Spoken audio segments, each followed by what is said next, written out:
him. That's it. It works for him. With regard to the appointments of judges, go read who some of the judges that Trump appointed. 10 of them weren't even qualified.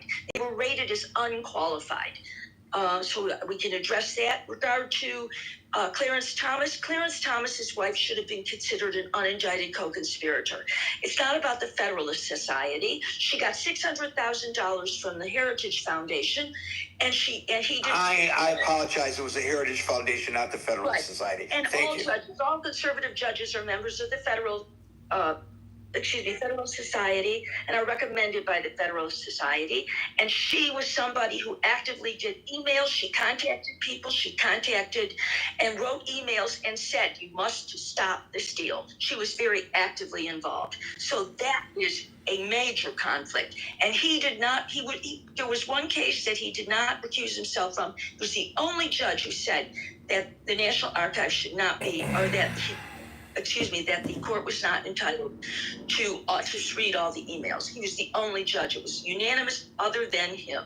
So he never has removed himself, and he never will. So that's that. But most important is all this judge did, he did a temporary injunction. It harmed nobody. It only harmed Trump politically because he said, I'm going to do this to his followers. I'm going to do this. They were in custody. Everybody is entitled, whether we like it or not, they are entitled to hear a judge who has to hear the merits of the case.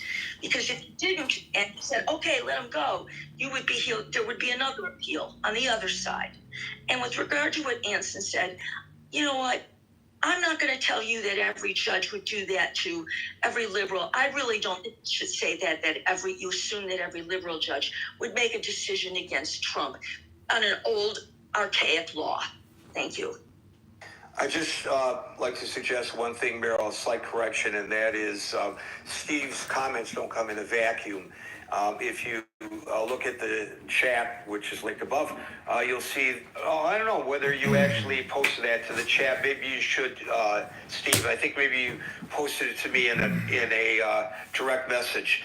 But there's an article published that accuses the judge of a conflict of interest.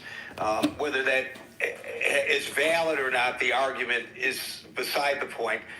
The bigger point is, I don't think Steve is alone, Steve Wee, in believing that. And so, Steve, it would be helpful maybe if you're still in the room to post that to the main chat. And I'm going to go to Wisdom, and we'll try to squeeze Hermes in. Wisdom. Hey, Gary. Hey, I'm at usdebtclock.org. I'm looking at 43 million food stamp recipients. There's 23 million millionaires. There's 704,000 homeless, which seems really low to me. It says there's 37.5 million Americans living in poverty. The total, they changed it a little bit. But listen, the wealth per citizen is 493,000. The stock market value is 50 trillion. Land market value, 24 trillion. Real estate, 74 trillion. We're an extremely wealthy nation. But when you look at Doge and you see the contracts and the waste that are being spent at the federal government, I'm on Doge on X right now. 18 hours ago... Edmund, that's not what we're talking about. Can you answer the title of the room, bro? We're not talking about Doge today. Everyone had their moment here to speak. If you're not going to let me talk, I mean, I voted for Trump twice. Okay. I'm a Republican. I'm primarying a Republican rhino. If you don't want to let me speak, you're not the super mod. This is Gary's room. He's very tough but fair. Well, Marshall is correct. We're talking about the president's allegation that federal judges are going too far. And if what you were saying leads into that, that's great, but it doesn't sound like it is, and we are short on it time. Is. Okay, well, let me just finish. What I really wanted to read were a few politics and power maxims and aphorisms to give you food for thought. No.